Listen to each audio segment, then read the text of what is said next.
Hello friends, welcome back to my channel SVN education. दोस्तों, आज हम डिस्कस करने जा रहे हैं बिहार एस्टेट 2023 में हुए क्वेश्चन पेपर को। ये आपका प्रीवियस ईयर का क्वेश्चन पेपर है जो कि आपके आने वाले आगामी 2024 यानी कि जो आपका बिहार एस्टेट जून में देने जा रहे हैं आप, उसमें आप पे होने वाला पेपर जो है आपका, उसमें काफ़ी आपका हेल्प कर सकता है। आप यहाँ से इस तरह पेपर सेट को देख के समझ सकते हैं कि पेपर का पैटर्न कैसा आता है आपका, उसका लेवल क्या होता है। इसके अलावा जो PYQ होते हैं वो भी आपके काफ़ी जो है आगे हेल्प करते हैं आपके पेपर को समझने और देने में। तो इस क्वेश्चन पेपर को आप ज़रूर से ज़रूर देखिएगा।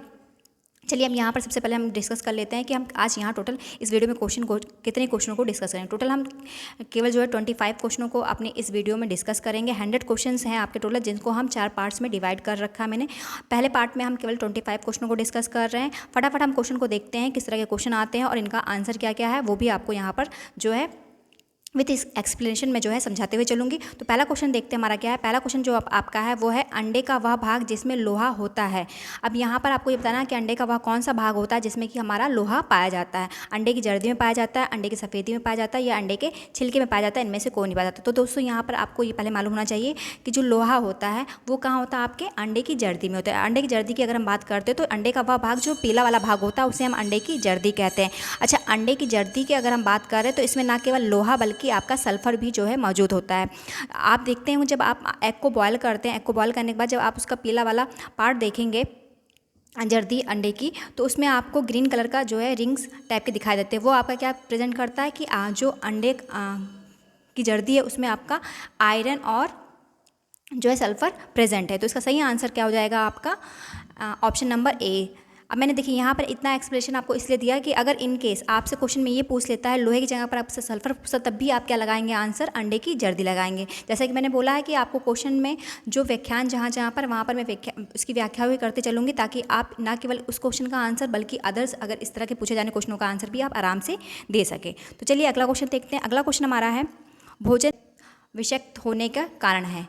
कम पका हुआ भोजन, संक्रमित रसोई, पके भोज्य पदार्थों को लंबे समय तक रखना, इनमें से कोई नहीं। तो देखिए दोस्तों, यहाँ पर जो है आपसे पूछा गया है कि भोजन जो है उसका विषाक्त होना यानी कि उसमें जो है जहरीलापन उत्पन्न होने का क्या कारण हो सकते हैं। अगर आपका भोजन कम पका हुआ तब भी इसका एक कारण हो सकता है। रसोई जो आपकी संक्रमित है तब भी इसका कारण हो सकता है कि आपका भोजन जो है विषाक्त हो सके।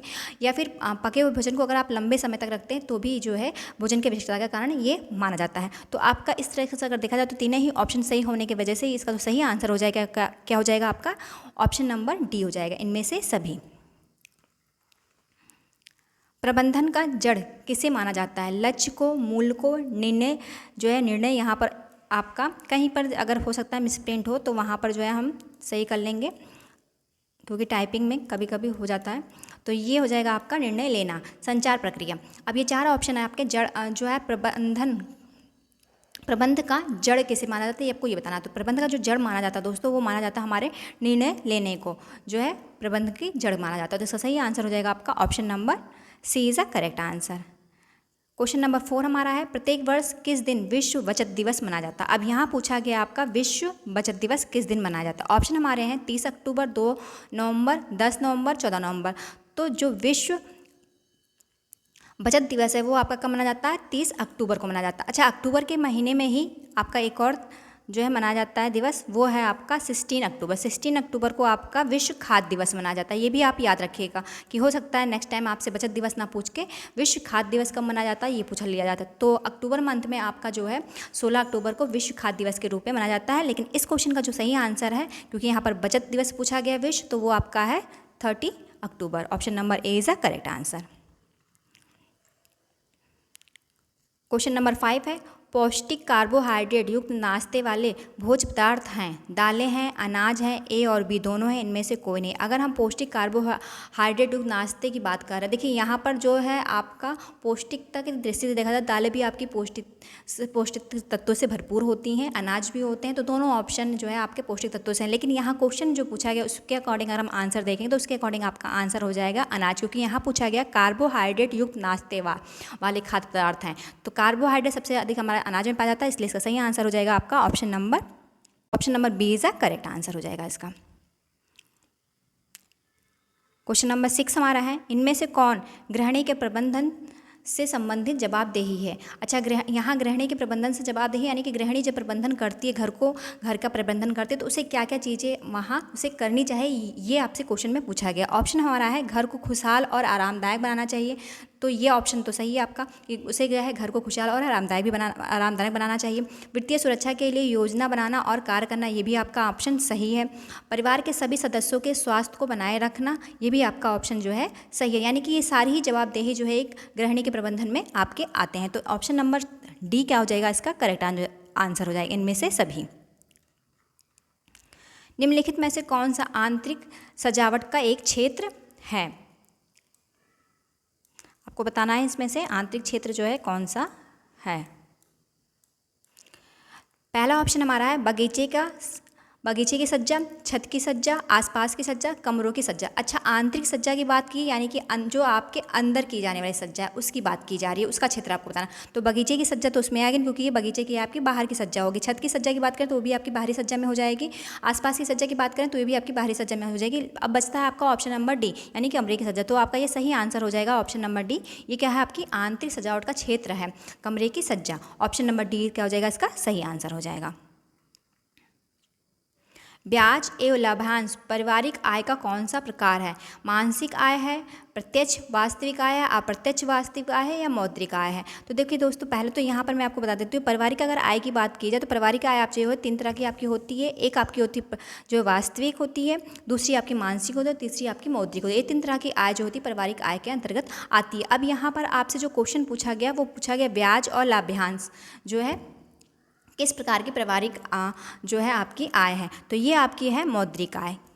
तो इसका जो आंसर होगा वो क्या होगा, आपका मौद्रिक आय। अब मौद्रिक आय होता क्या है, तो मौद्रिक आय एक ऐसी आय होती है जो निश्चित समय पर कार्य करने के बाद, अगर आप कोई कार्य कर रहे हैं तो उसका एक निश्चित समय होता है, उसका समय की पूर्ण होने के बाद आपको जो है मुद्रा के रूप में कुछ पैसे मिलते हैं या प्राप्त होते हैं, उसे ही हम क्या कहते हैं, मौद्रिक आय कहते हैं। अच्छा, इसमें आते क्या क्या है, अगर इससे उदाहरण की बात करें तो आपका जैसे वेतन हो गया कि हम 1 महीना काम करते हैं फिर हमें वेतन मिलता है, या फिर हम जितना हमारा नौकरी का ड्यूरेशन होता है उसके बाद हमें एक पेंशन मिलती है। तो आपका जो आंसर इसमें होगा वो तो आपका मौद्रिक आय है, लेकिन कुछ और ऑप्शन आप सुन सकते हैं, जैसे वेतन है आपका, पेंशन है, ग्रेजुएटी है, ब्याज और लाभांश। देखिए ब्याज और लाभांश भी इसी के अंतर्गत आते हैं जो कि आपसे पूछा भी गया। इसके अलावा मजदूरी हो गया, किराया हो गया, भविष्य निधि कोष हो गया, ये सभी क्या आपके हैं, ये सभी आपके मौद्रिक जो है आय के अंतर्गत आते हैं। तो यहाँ पर ब्याज और लाभांश जो है पारिवारिक आय का कौन सा प्रकार है, आपका मौद्रिक आय का है। तो ऑप्शन नंबर डी क्या हो जाएगा, इसका करेक्ट आंसर हो जाएगा। क्वेश्चन नंबर 9 है हमारा, कार्य सरलीकरण तकनीक डैश तरह का होता है? 3 तरह का होता है, 2 तरह का होता है, 4 तरह का होता है या 5 तरह का। तो कार्य सरलीकरण की अगर हम बात करते हैं तो देखिए दोस्तों, कार्य सरलीकरण के पहले तो यहाँ पर बता दो कितने तरह के होते हैं। सबसे पहले तो ये समझ लेते हैं, ये होता है आपका 2 तरह का। तो उसके अकॉर्डिंग आपका आंसर जो सही हो जाएगा क्या हो जाएगा, ऑप्शन नंबर बी सही हो जाएगा। अब हमको थोड़ा इसको डिटेल में और एक्सप्लेनेशन के साथ समझ लेते हैं क्या है। अगर हम 2 प्रकार की बात कर रहे हैं तो आपसे ये भी पूछा जा सकता है कि वो 2 प्रकार कौन कौन से होते हैं। तो 2 प्रकार कौन कौन से होते हैं, एक आपका औपचारिक होता है और दूसरा आपका अनौपचारिक तकनीक होती है। तो ये 2 तकनीक होती है कार्य सरलीकरण के, नाम भी आप यहाँ याद रखें, औपचारिक और अनौपचारिक तकनीक। अच्छा, कार्य सरलीकरण का अर्थ क्या होता है, आपको यहाँ पर ये भी समझ लेते हैं। हालांकि सब चीज़ें आपको पता होंगी, लेकिन मैं फिर भी आपको एक तरह से जो है रिपीट करते हुए चल रही हूँ, ताकि आप जो चीज़ें हैं अगर कहीं भूलें तो आप उसे नोट भी करते रहें। तो कार्य सरलीकरण का अगर हम अर्थ की बात करते हैं तो कार्य को सरल तरीके से करना, कार्य को मतलब इस तरीके से करना कि वो सरल तरीके से हो जाए, इसी तकनीकी को हम कार्य सरलीकरण कहते हैं। मतलब इसमें आपका वो कार्य शीघ्रता से और सुविधाजनक तरीके, दोनों ही तरीके से होना चाहिए, उसे ही हम कार्य सरलीकरण जो है तकनीकी के अंतर्गत रखते हैं। अब ये 2 प्रकार के, जैसे कि मैंने आपको बताया 2 प्रकार के होते हैं, और पूछा भी क्या है आपसे कि ये कितने जो कितने प्रकार का होता है, तो 2 तरीके का होता है, एक आपका औपचारिक और दूसरा आपका अनौपचारिक। तो इसका सही आंसर हो जाएगा आपका ऑप्शन नंबर बी। अब यहाँ पर देखिए कई तरह के आपके क्वेश्चन अगर पूछा जाता है कार्य सरलीकरण से कि कितने तरह का होता है, तो आप आंसर 2 तरह के देंगे। कौन कौन से होते हैं, औपचारिक और अनौपचारिक, तो आप ये भी बता सकते हैं। इसका अर्थ क्या है ये भी मैंने आपको एक्सप्लेन कर दिया। तो ये सारी चीज़ें आपको जो है व्याख्या के रूप में मालूम चलती चलेंगी। क्वेश्चन नंबर 10 हमारा है, कोई भी चीज़ जो हमारी ज़रूरत और आवश्यकता को पूरी करता है डैश कहलाता है? मानवीय संसाधन, अमानवीय संसाधन, मानवीय और अमानवीय दोनों संसाधन, इनमें से कोई नहीं। तो देखिए कोई भी चीज़ जो हमारी ज़रूरत और आवश्यकताओं को पूरी करता है वो आपका मानवीय संसाधन भी हो सकता है और आपका अमानवीय संसाधन भी हो सकता है। तो इसका सही आंसर तो आपका हो जाएगा option number C is a correct answer. अच्छा, मानवीय संसाधन यानी ह्यूमन रिसोर्स होता क्या है, यहाँ पर ये भी क्लियर कर लेते हैं हम। अगर हम ह्यूमन रिसोर्स की बात करते हैं तो यह व्यक्ति में पाए जाते हैं, यानी कि वो व्यक्ति के अंदर जो रिसोर्स होता है उसे ही हम क्या कहते हैं, ह्यूमन रिसोर्स कहते हैं। जैसे आपका क्या हो गया, ज्ञान हो गया, शक्ति हो गया, कुशलता हो गया, ये सब क्या है, आपके मानवीय संसाधन है, यानी कि ह्यूमन रिसोर्स है। अमानवीय संसाधन की अगर हम बात करते हैं तो क्या हो जाएगा आपका नॉन ह्यूमन रिसोर्स, यानी ये क्या होता है, भौतिक संसाधन होते हैं। भौतिक संसाधन जो होता है उसके अंतर्गत क्या आपका आ सकता है, जैसे समय, धन, वस्तुएं, जो आपकी भौतिक चीज़ें होती हैं वो आपके जो है अमानवीय संसाधनों में आ जाएगा। तो दोनों ही आपको यहाँ पर मानवीय संसाधन क्या है उसकी भी डेफिनेशन मैंने आपको क्लियर कर दी, अमानवीय संसाधन क्या होता है उसको भी आपने क्लियर कर लिया है, और इसके अंतर्गत क्या क्या आते हैं ये भी हमने यहाँ पर समझ लिया है। अब अगला क्वेश्चन देखते हैं। अगला क्वेश्चन हमारा है क्वेश्चन नंबर 11। लक्ष्य को प्राप्त करने के लिए क्रियाओं का खाका तैयार करना कहलाता है नियंत्रण, व्यवस्थापन, योजना बनाना या फिर मूल्यांकन। तो इसका सही आंसर क्या हो जाएगा आपका योजना बनाना। ऑप्शन नंबर जो है सी क्या हो जाएगा इसका करेक्ट आंसर है। लक्ष्य को प्राप्त करने के लिए जो क्रियाओं का खाका तैयार किया जाता है वो सबसे पहले क्या करते हैं, हम योजना को ही बनाते हैं। तो ऑप्शन जो इसका सही हो जाएगा क्या हो जाएगा आपका ऑप्शन नंबर सी, योजना बनाना। क्वेश्चन नंबर 12 हमारा है निम्नलिखित में ऐसे कौन वनस्पति स्रोत से उत्पन्न होने वाला प्रोटीन है। सोयाबीन है, चीज़ है, दूध है, अंडा है। अच्छा देखिए ऑप्शन भी इतने आसान दे रखे हैं कि अगर ना भी पता तो भी आप आसानी से इसे बता सकते हैं, लेकिन कई बार क्या होता है इजी क्वेश्चन भी हम गलत करके चले आते हैं और उस पर गलत ऑप्शन आ जाते हैं। अब देखिए यहाँ 4 ऑप्शन दिए गए, अब आपको ये ध्यान देना है कि उन्होंने पूछा क्या पूछा है, उन्होंने वनस्पतिक स्रोत की बात की गई। अच्छा चीज़ की बात करें, अंडा की बात करें, दूध की बात करें, ये कौन से स्रोत हो गए हमारे, ये हमको प्राणी जगत से मिलने वाले हो गए, यानी जंतु जगत से। तो ये तो होगा नहीं ऑप्शन, तो आपका सही आंसर क्या है, आपका ऑप्शन नंबर ए है सोयाबीन। सोयाबीन क्या है आपका वनस्पतिक स्रोत है प्रोटीन का एक। अच्छा तो ऑप्शन नंबर ए क्या हो जाएगा इसका करेक्ट आंसर हो जाएगा। किचन में मिक्सी इस्तेमाल करना किस परिवर्तन समूह के अंतर्गत आता है। कच्चे माल में परिवर्तन, तैयार माल, कार्य व्यवस्था एवं उपकरण में परिवर्तन, इनमें से कोई नहीं। तो यहाँ जो आपका सही आंसर हो जाएगा वो क्या हो जाएगा आपका कार्य व्यवस्था एवं उपकरण में परिवर्तन। इसका सही आंसर हो जाएगा आपका, मतलब किचन में अगर हम मिक्सी का इस्तेमाल कर रहे हैं तो उसके अंतर्गत क्या होगा आपका, भाई आप कार्य व्यवस्था या उपकरण में परिवर्तन ही करने चाहते हैं। तो इसका सही आंसर हो जाएगा आपका option number C is a correct answer. Next question हमारा है क्वेश्चन नंबर 14। पेप्टिक अल्सर पाए जाते हैं ग्रहणी में, घेंघा में, आमाशय में, इनमें से सभी। तो अगर हम पेप्टिक अल्सर की बात करते हैं दोस्तों, तो अगर आंसर की के अकॉर्डिंग हम बात करेंगे तो देखिए इस पहले तो मैं आपको आंसर की का जो आंसर उसको भी बताऊंगी और थोड़ा सा करेक्शन भी करूंगी इस क्वेश्चन में, जो कि क्या कहते हैं मुझे लगता है ये होना चाहिए। देखिए पेप्टिक अल्सर पाए जाते हैं, पेप्टिक अल्सर के पाए जाने की बात अगर हम करते हैं तो मेनली जो है पेप्टिक अल्सर हमारे क्या होता है पेट यानी आमाशय में होता है, और हमारी ग्रहणी कहाँ होता है, ग्रहणी अच्छा भाग किसका ये भी आपको मालूम होना चाहिए। ग्रहणी जो भाग होता है वो आपका होता है छोटी आंत का, जो हमारी स्मॉल इंटेस्टाइन होती है ये उसका पार्ट होता है, जो उसका पहला पार्ट होता है ऊपरी भाग होता है उसको हम ग्रहणी कहते हैं। ग्रहणी को 3 भागों में बांटा गया है ना, जो छोटी आंत होती है उसको 3 भागों में बांटा गया है। तो पहला भाग जो है आपका वो क्या है ग्रहणी है। तो ये जो पेप्टिक अल्सर है आपका ये आपके हमारे जो पेट यानी कि स्टमच आमाशय जो है उसमें होता है, और हमारी छोटी आंत की ग्रहणी में, इन 2 जगहों पर हमारा जो है पेप्टिक अल्सर होता है। ठीक है, तो पेप्टिक अल्सर का ये घाव हो जाने की वजह से, तो जो इसकी आंतरिक झिल्ली होती है उसमें क्या होता है घाव हो जाता है, उसे ही हम पेप्टिक अल्सर के नाम से जानते हैं। तो ये 2 जगहों पर जो है पेप्टिक अल्सर पाए जाते हैं। अब इन्होंने जो आंसर की में आंसर दिया वो क्या दिया है, इनमें से सभी। तो आप क्योंकि 2 आंसर सही हैं तो आप इनमें से सभी लगा सकते हैं। तो आंसर नंबर जो इसका सही माना गया वो क्या माना गया है, ऑप्शन नंबर डी को माना गया है। हालांकि मैंने एक्सप्लेनेशन के साथ आपको ये बता दिया कि का और मतलब ऑप्शन नंबर जो आपका ए है और सी है इसी में 2 जगहों पर आपका पेप्टिक अल्सर होता है। चलिए अगला क्वेश्चन देखते हैं। अच्छा घेंघा को भी इन्होंने ले रखा है इसलिए इनमें से सही सभी ऑप्शन जो है सही माना है, लेकिन एक्सप्लेनेशन के साथ मैं आपको बता रही हूँ जो 2 जगहों पर होता है हमारे, एक और हमारे जो है पेट जिसे हम स्टमच कहते हैं, और दूसरा हमारा ग्रहणी में होता है जो कि आपका छोटी आंत यानी कि स्मॉल इंटेस्टाइन का जो है पार्ट है।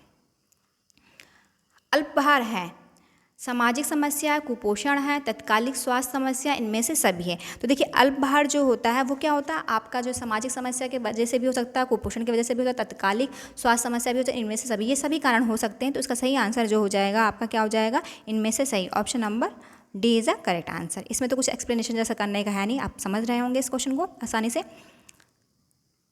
क्वेश्चन नंबर 16 की अगर हम बात करें 6 रोग में आहार दिए जाते हैं। अच्छा, क्षय रोग होता क्या है? क्षय रोग हम टीबी को कहते हैं। टीबी जो होता है उसे हम क्षय रोग के नाम से या तपेदिक के नाम से जानते हैं। ये सभी नामों से इसको जाना जाता है। अच्छा, ये इन्होंने पूछा इसमें आहार कैसा देना चाहिए? उच्च प्रोटीन युक्त आहार देना चाहिए या उच्च ऊर्जा युक्त आहार देना चाहिए या फिर दोनों, ए और बी दोनों होगा या फिर कोई नहीं। तो जब क्षय रोग होता है उसमें हमें कैसा आहार देना चाहिए? हमें उच्च प्रोटीन और उच्च ऊर्जा दोनों ही तरह का आहार देना चाहिए। इसलिए हम ऑप्शन नंबर सी क्या है उस पर टिक करेंगे, यानी कि ऑप्शन नंबर सी में आपको दिया गया ए और बी दोनों ही होगा। तो ऑप्शन नंबर सी क्या हो जाएगा? इसका सही आंसर हो जाएगा। अच्छा, क्षय रोग जो होता किसकी वजह से है? ये भी आपको मालूम होना चाहिए, क्योंकि ये भी पूछा जा सकता है आपसे कि क्षय रोग होने का कारण क्या है। देखिए, आपसे इस तरह से भी पूछा जा सकता है कि बैक्टीरिया की वजह से होता है, वायरस की वजह से होता है या फिर प्रोटोजोअल की वजह से, यानी इनमें से कोई नहीं।